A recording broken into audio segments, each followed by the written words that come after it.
I want to start with this. Will Wade and Dina Bass here at Bloomberg leading with this quote, this paragraph going into the weekend. The owner of the shuttered 3 Mile Island nuclear plant in Pennsylvania will invest $1.6 billion to revive it, agreeing to sell all the output to Microsoft as the tech titan seeks carbon-free electricity for data centers to power the artificial intelligence boom. Is this the beginning of something much bigger in this country?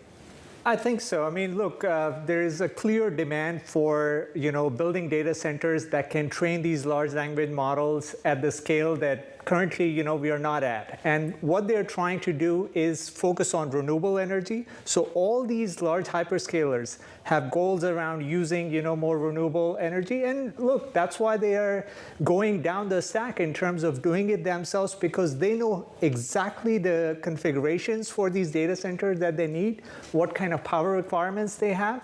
And I mean, to me, this is a classic case of vertical integration. Microsoft owning the stack end-to-end, from power to chips to literally the software they're producing. Have we had a big enough conversation about the costs associated with the power that's going to be demanded? Well, so power in the end is still a regulated entity. Look, yes, they have, much bigger power requirements than they had 5 or 10 years back.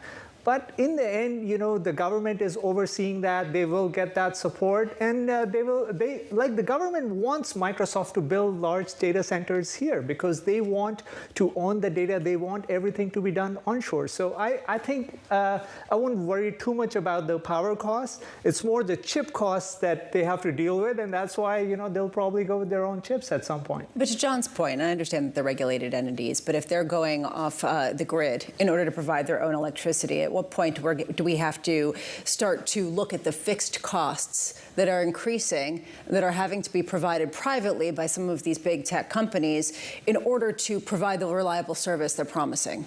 I mean, there's no doubt that, their cost of goods will go up, but it's already gone up. And look, the big bet is that AI will drive productivity.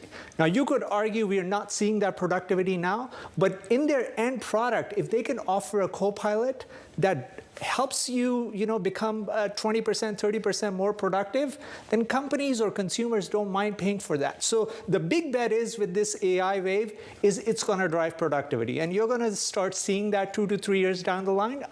Otherwise, you'll see some cancellations in terms of, the CapEx plans or what they intend to do in the long term. Aren't new data centers on hold because they cannot connect to the grid because they're just too powerful?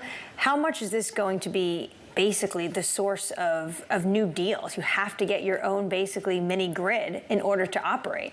Well, so again, I think, yes, they need that power. They need the large data center setup, and they need big AI clusters. I mean, remember, as long as the large language models keep growing in size and the next GPT-5 version or the Anthropic model is 10 or 15 times bigger, you need more power. And that's where, they will work with all the entities in the chain, whether it's energy companies, whether it's private equity guys. And those are the trends you're seeing right now in terms of, the partnerships that these companies are doing.